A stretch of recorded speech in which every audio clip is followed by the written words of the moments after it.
Muchas gracias por acompañarnos en una nueva edición de este programa, donde tratamos por lo menos de desmenuzar y decodificar el borollo informativo que usted tiene a su alrededor. Esta semana, estando aquí en los Estados Unidos, de repente apareció en mi pantalla de televisión el primer ministro de Australia, Anthony Albanese, que como ustedes saben estuvo en San Diego, donde anunciaron detalles para crear una nueva flota de submarinos a propulsión nuclear en un acuerdo tripartito entre, obviamente, Australia, Estados Unidos y el Reino Unido.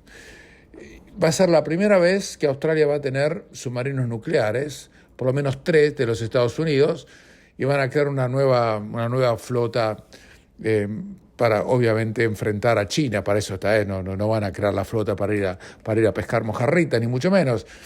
Y esto ha motivado claramente que el gobierno chino haya criticado duramente esto. Dijeron que están cada vez empeñándose en ir por el camino del peligro y el error, palabras textuales, no lo que yo pienso, y al mismo tiempo dijeron que están militarizando la región, etcétera, etcétera, como si ellos tampoco no hubieran hecho lo mismo desde ya, ¿no? El primer ministro de Australia dijo que esto es una de las medidas más importantes en materia de defensa que Australia ha tomado en generaciones.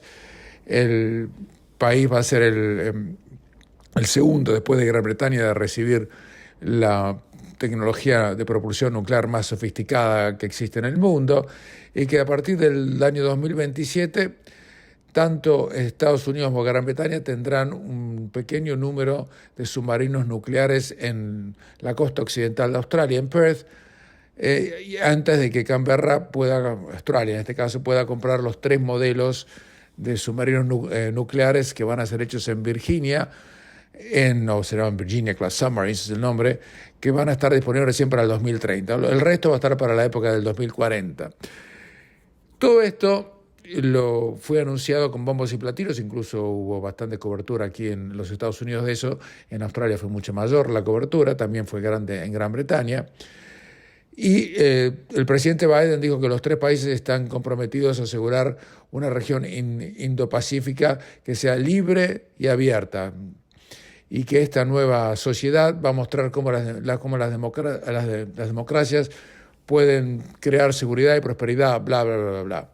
Por supuesto, el costo de esto es sideral. Esto va a costar más de $300 mil millones en un periodo de 3 décadas, y Australia ha dicho que esto va a ser la inversión más grande en una vez que ha hecho Australia para aumentar su capacidad de defensa en toda su historia. Hasta aquí todo bien, pero después vinieron las críticas, y las críticas vino de un sector bastante extraño. Vino de un ex primer ministro laborista, Paul Keating, que le salió con los tapones de punta, un hacha y un machete contra el gobierno australiano. Acuérdense que Keating es laborista, igual que el gobierno actual, diciendo que esto es un desastre, que Penny Wong no entiende nada, la ministra de Relaciones Exteriores, que Richard Marles, el ministro de Defensa, no sabe dónde está parado. Dijo las cosas y dijo que es la peor decisión que Australia ha tomado en materia de defensa y política exterior desde que adoptaron el servicio militar obligatorio en la Primera Guerra Mundial. Miren que hay que ir para atrás, pasaron más de 100 años, ¿no? Es lo que dice él. Dice que la historia va a jugar este proyecto, pero creo que han cometido un grave error, y que además tiene un costo impresionante y no ofrece ninguna solución al desafío de poder que existe entre las varias potencias en la región, etcétera, etcétera. Acuérdense que esto ya había sido anunciado por el anterior primer ministro de Australia, Scott Morrison, hace como 1 año y medio, en una reunión que tuvo lugar en el sur de Inglaterra. Pero ahora fue oficializada, y Keating salió a insultar a todo el mundo diciendo que esto es un disparate. Keating, hay que decirlo también, siempre ha sido bastante pro China. Y dijo además que él cree que China no quiere de ninguna manera cambiar el orden institucional mundial y el orden bélico, que estos son todos cuentos y que esto es una provocación. El que salió a contestarle a Keating fue Kim Beazley en una entrevista con la ABC. Dijo que estaba completamente en desacuerdo con la evaluación que había hecho Keating al respecto. Dice, no, yo no estoy de acuerdo con nada de esto, pienso que es una buena decisión, que la han tomado el gobierno de Australia, dice Beazley, después una consideración muy detallada, bla, bla, bla, bla. La cuestión déjeme que ponga la pelota suavemente contra el piso. Imagínese que la estoy bajando con la misma delicadeza que Messi cuando le llega una pelota media complicada, la toca, la baja y la pone en el césped. Tranquila, bueno, vamos a hacer esto. Nada de esto que yo le acabo de contar, pero nada de esto a usted lo afecta demasiado. Lo que sí a usted lo afecta demasiado es haberse enterado que el precio de la electricidad en Australia está por aumentar un 30%. Eso sí lo va a afectar. Todo esto son grandes medidas, grandes anuncios para el futuro político, pero que no tienen demasiada importancia en su vida real. Lo que sí tiene importancia en su vida real es lo que le voy a contar a continuación. Pero esto fue lo que más barullo mediático hizo en los últimos días y no cambia nada. No cambia absolutamente nada. Hacemos una pequeña pausa y continuamos. La inflación no la pudieron parar. En Estados Unidos se midió la inflación este mes, está al 6%. La bajaron del 9 al 6%, pero 6% es altísimo para un país normal. O sea, no es la Argentina, que por primera vez en 30 años batió el récord del 100% de la inflación anual. Pero déjalo a los pobres argentinos. ¿Qué puedo hacer? ¿Qué puedo hacer yo por ellos, ¿no? Y usted. Pero en el mundo real, no el de los argentinos o el de Zimbabue o el de países marginales, una inflación del 6% es muy alta, como es del 7 y pico por ciento en Australia, que es muy alta. Trataron de bajarla subiendo las tasas de interés, no sirvió. Yo les había dicho, está grabado, que lo que iban a crear no era bajar la inflación, sino crear una crisis financiera. Se los dije, está grabado. Incluso le mandé un mensaje a unos banqueros hace meses el año pasado. Le dije, la inflación no la van a derrotar, pero una crisis financiera la van a inventar. De algún lado va a venir. ¿Por qué? Porque cuando suben las tasas de interés, bajan los bonos y eso hace que algunos bancos tengan pruebas en sus balances y además al subir las tasas van a tener defaults en los créditos que concedieron y demás. Y se vino la quiebra del Silicon Valley Bank y el Signature Bank, dos bancos medianos en Estados Unidos que cayeron en desgracia y gatillaron un rescate del gobierno. En el programa anterior le dije que el límite eran $250,000 para que el gobierno rescatara a quienes tenían plata en los bancos y que si el que tenía más de $250,000 que se embrome. Pero durante unos minutos, literalmente, después que ese programa saliera al aire, estuviera disponible para todos ustedes, el gobierno de Estados Unidos cambió una política que mantenía desde hace no sé cuántas décadas y dijo: vamos a rescatar a todos los depositantes. Si tuvieran 250,000 o 25 millones de dólares, vamos a garantizar los depósitos de todos los que tienen plata en los bancos en problemas en Estados Unidos. Y se terminó. O sea que el límite de 250,000 a otra. Ahora, si usted era una persona prudente y no ponía más de $250,000 en un determinado banco mediano porque sabía que a lo mejor se le podía venir la noche como se les vino, usted se debe sentir un tarado porque ha dicho, ¿pero por qué? Yo hice las cosas bien y ahora el gobierno rescata a todo el mundo. Además, rescata con la plata de quién. No dicen que no es plata de los contribuyentes, sino que es plata de un seguro que pagan todos los bancos a un fondo especial en caso de que esto ocurra. Pero la realidad es que rescataron el dinero de todos. Hay gente que tenía 10 millones, empresas 25 millones. ¿Y por qué lo hicieron? Por dos razones. Una razón es porque si no lo rescataban iba a haber una corrida bancaria sobre todos los bancos que no son de los 4, 5, 6 más grandes de Estados Unidos. Todo el mundo iba a salir corriendo a rescatar la plata. Y el banco, los bancos mantienen un encaje, que se llama encaje bancario, donde mantienen, si tienen 100, por cada $100 que tienen depositados, tienen que mantener unos 15, 20 dólares de caja en efectivo, por si la gente quiere retirarlos. ¿No? Lo que se llama el encaje, esto es regulado por los bancos centrales de tanto en tanto. Pero en este caso lo que no tenían era el 80 o el 90 por cada dólar invertido. Entonces, si hubiera habido una corrida infernal, los bancos hubieran quebrado todos. Entonces lo tuvieron que hacer para salvar el sistema financiero. Y segundo, porque muchas empresas necesitaban esa plata, no para comprar autos o golosinas, sino para pagar el sueldo a la gente que emplean. De manera tal que se hubieran quedado esa gente sin nada, porque no hubieran podido cobrar y las empresas hubieran quebrado, porque no podían sacar la plata de los bancos. Cuando tomaron esa decisión en Estados Unidos, Entonces la crisis financiera se pensó que, bueno, pasó.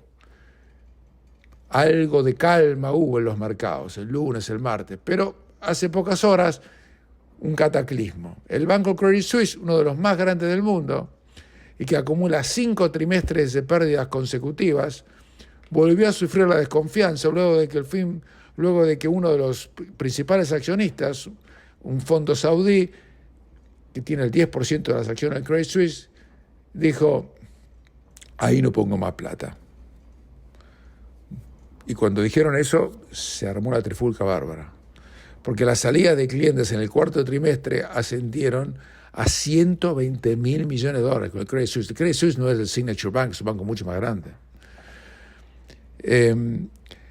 Así que el banco en este momento está perdiendo miles y miles de millones de dólares y entonces quedó a la deriva. Y eso provocó que la bolsa y el mercado financiero se fueran al diablo una vez más.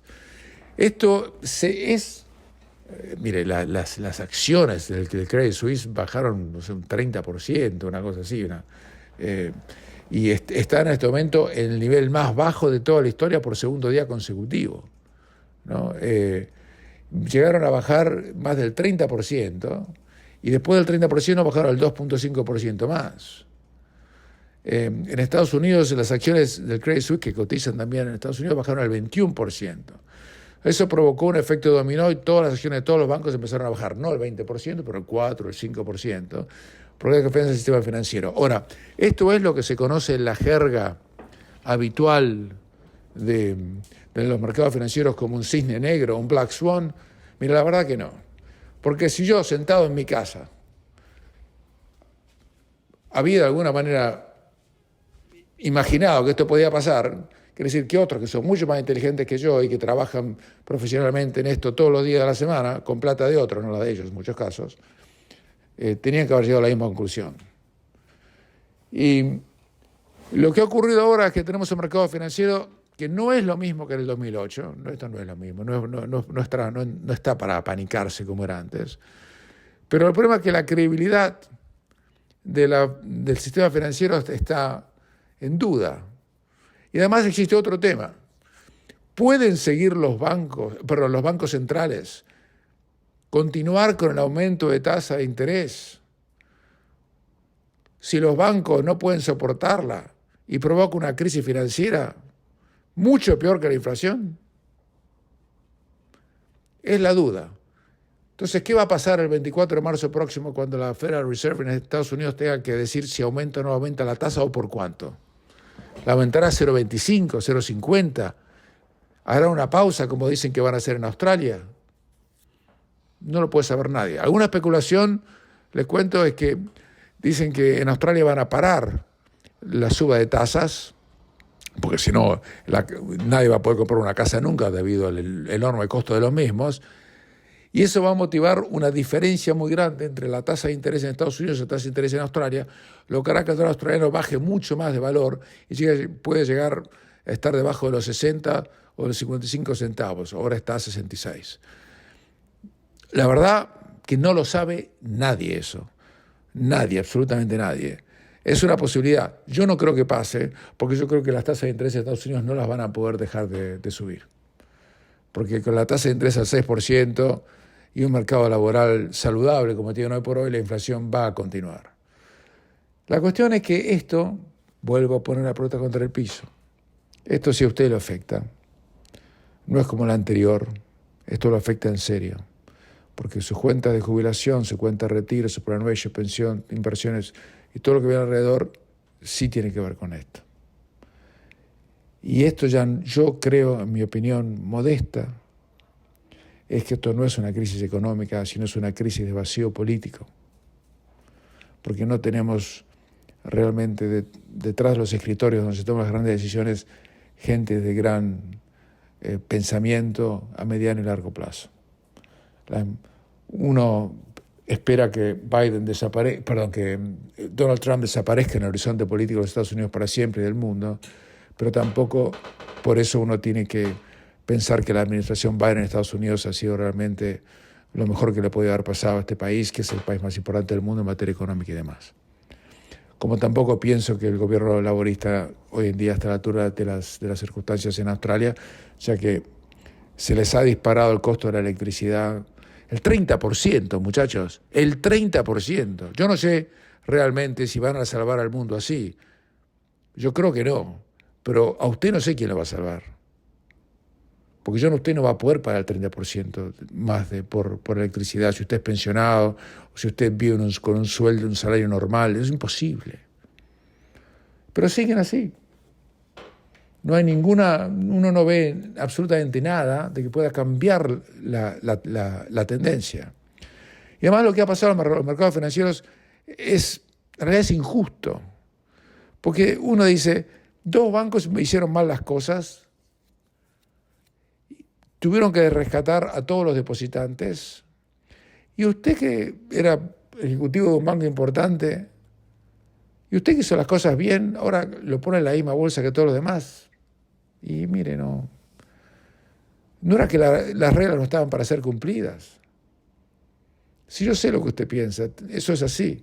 Pero si no hacían lo que les estoy diciendo que tenían que hacer, terminaba una catástrofe esto. Hacemos una pequeña pausa y continuamos. La luz en Australia va a subir entre el 20 y el 22% en el próximo año fiscal, mientras quienes viven en Victoria van a tener que esperar un aumento de casi el 30%. Y esto además hubiera sido mucho más si el gobierno no hubiera intervenido, porque en ese caso el precio de la electricidad hubiera subido entre el 40 y el 50%. Se pusieron un tope. Todo esto es un suicidio autoinducido. Creo que es una frase redundante, porque todo suicidio es autoinducido por definición, pero es un suicidio económico autoinducido. No tengo la menor idea por qué están haciendo esto. Más de 1 millón de clientes de las compañías de luz van a ser afectados, y les aclaro que la determinación final del precio va a ser tomada el mes de mayo y va a tener lugar a partir del 1 de julio. Esta decisión va a afectar a más de 600.000 personas en South Australia, New South Wales y en el sudeste de Queensland. Y lo que yo no puedo entender es por qué. O sí, en realidad entiendo por qué. Y el gobierno encima, a través de Chris Bowen, que no entiendo por qué pasó de ser una persona prudente a ser un petardista tirando bombas sobre, de alguna manera, crisis que no existen, como el cambio climático, en mi opinión, que para mí está absolutamente exagerada. Dicen que hubiera sido mucho peor si no hubieran puesto un techo a los aumentos en el precio del carbón y del gas. Yo no entiendo nada. Si Australia tiene energía para tirar al techo, todo esto porque no la quieren usar. En algunos países del mundo están desempolvando las usinas impulsadas por carbón para paliar el tema energético. Nosotros tenemos carbón hasta para inundar varios países y sin embargo no lo usamos. Pero lo que somos buenos en Australia para poner multas. Ahora le van a poner una multa para una persona si estaciona el auto en un lugar que está reservado para cargar autos eléctricos.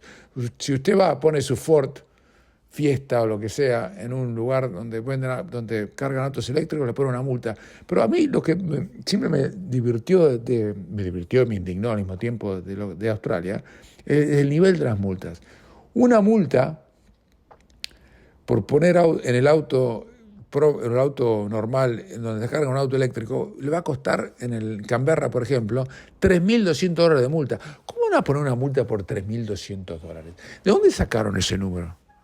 En Victoria, no creo que es mucho menos, es menos, pero son $369.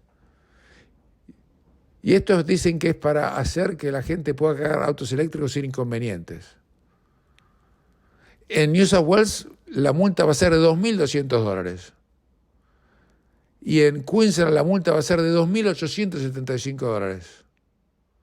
Eso es simplemente por bloquear acceso por un cargador eléctrico. ¿No? Yo nunca pude entender esa cosa punitiva, pero en realidad uno sí la entiende. Es parte del estos y la idiosincrasia de un país que en realidad nació después de ser una colonia de convictos. Y esa mentalidad quedó y no ha variado. Es una especie de legado que tenemos todavía. Así que por la duda, muchachos, fíjense dónde van a estacionar el auto. Si lo ponen delante de un cargador eléctrico sin darse cuenta, les va a costar casi tanto como el auto, depende del auto que usen. Y si lo hacen 3 veces, mejor dejar el auto y comprarse uno nuevo. Se lo digo en broma, igual va a tener que pagar la multa, ¿no? Qué locura, qué locura. Hacemos una pequeña pausa y tengo algo interesantísimo para contarles. En una reunión que tuvo lugar en África, en Ruanda, el Consejo de la FIFA hizo un desastre. Decidieron que el Mundial 2026 se juegue con 12 grupos, no 8, 12 grupos de 8 equipos. O sea que en vez de participar 32 equipos, como se hubo hasta ahora, van a participar 48. Eso significa que para pasar de la primera a la segunda ronda se van a tener que jugar 72 partidos de fútbol, que son más partidos de los que se jugaron en todo el Mundial anterior, donde se jugaron 64. Esto es una locura. ¿Quién va a mirar esos partidos? Se van a clasificar los dos mejores de cada grupo y los 8 mejores terceros, los 6 mejores terceros, para llegar al número de 32.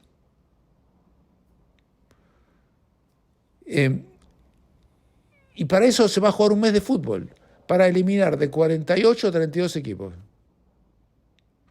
Y después no va a haber segunda ronda, va a haber segunda ronda, después otra ronda más, cuarto de final, semifinal y final. O sea que los equipos van a tener que jugar, si quieren salir campeón o llegar a la final, 8 partidos en vez de 7. Pero todo el Mundial va a tener 106 partidos. ¿Quién en la vida puede ver 106 partidos en 5 o 6 semanas? Nadie, hay que volverse loco. Además, ¿quién va a querer ver, no sé, Malí contra Macedonia del Norte, disputándose un lugar por a ver quién termina tercero en el grupo y puede jugar a la segunda ronda? O sea, la FIFA lo que ha querido hacer con esto es populismo. Y el populismo nunca sirve. Que más equipos vayan al Mundial. Está bien que vayan más equipos al Mundial, todo lo que ustedes quieran, pero por mérito, no por regalo. Esto ha destruido las eliminatorias. Imagínense, en Sudamérica van 6 de 10, imagínense. 6 de 10. Cuando pase la mitad de las eliminatorias, ya va a haber 3 o 4 equipos que se van a estar clasificados ya prácticamente automáticamente. ¿A qué van a jugar? Ni ellos saben. 6 de 10. 106 partidos.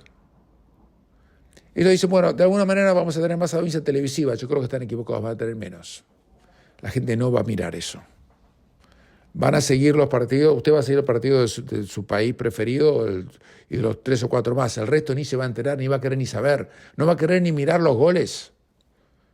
¿Cómo van a hacer un mundial a 106 partidos? Le reitero, de 64 partidos a 106.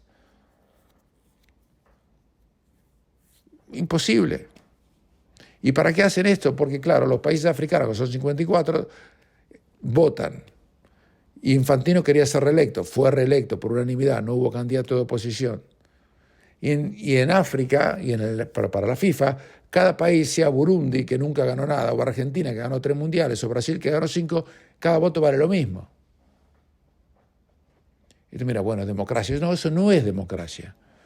Eso es bajar todo al mínimo común denominador. Están matando la gallina del huevo de oro. Pero no termina ahí la cosa. La FIFA hizo algo peor. Esto es un insulto para el fútbol sudamericano. Van a hacer el Mundial de Clubes, o como lo quieran llamar, a partir del 2024. Pero ya no va a ser como antes, donde el campeón de la Libertadores, el campeón de la Champions League entraban en semifinal. No. Ahora los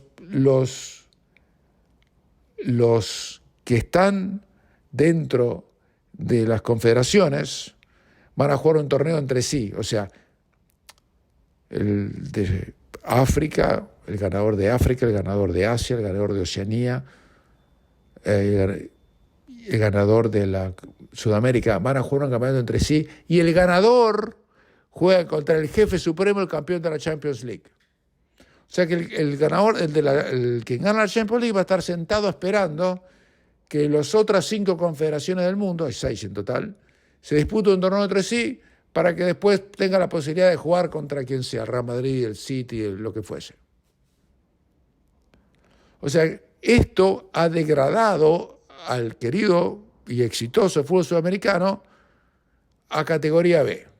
Antes estaba categoría A, estaban con la Champions y la Libertadores, se jugaba, se acuerdan, durante muchos años se jugaba la final intercontinental, ahora ya no más.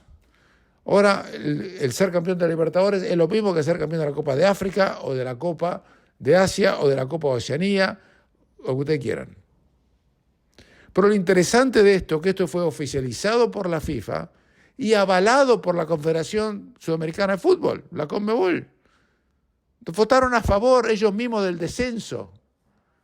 No sé qué cantidad de millones de razones les habrán dado, no entiendo exactamente. Pero es como si el fútbol desarrollado de Europa esperara que el fútbol subdesarrollado, aparentemente de África, Asia, CONCACAF, CONMEBOL y Oceanía, se hagan partiditos entre sí a ver quién tiene el derecho de jugar contra ellos. Esto nunca había pasado antes. Pero reitero, fue votado en el Congreso de esta semana que termina y con el aval de Alejandro Domínguez de la Confederación Sudamericana de Fútbol. No se puede creer. Señores, nuestro objetivo es contarles lo que está pasando, no los que nos gustaría contarles que esté pasando.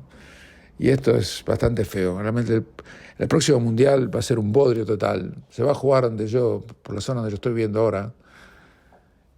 Imagínense si usted es hincha de un equipo y tiene que volar desde Guadalajara a Boston o desde Miami a Vancouver para ver un partido de fútbol. Esto es ridículo. La FIFA ha perdido el rumbo y entre la FIFA y su desorganización organizada y el VAR que hace que uno ve cosas que no puede creer que estén pasando en una cancha de fútbol. Por ejemplo, el primer penal que le dieron al Manchester City contra Leipzig, después le ganó 7-0, ¿no? Con 5 goles de Haaland y demás, pero el primer penal fue una cosa tan escandalosa que yo apagué el televisor, después vi el resto, porque estoy viendo, como se decía por mis hijos pagos, un tongo. Esto es un arreglo, este penal no fue, nunca puede haber sido penal. Eso no es un error. Eso es una acción, a mi juicio, tomada adrede para perjudicar a alguien. ¿Qué más le puedo decir? Les habló Ezequiel Trump, será un placer y hasta la próxima.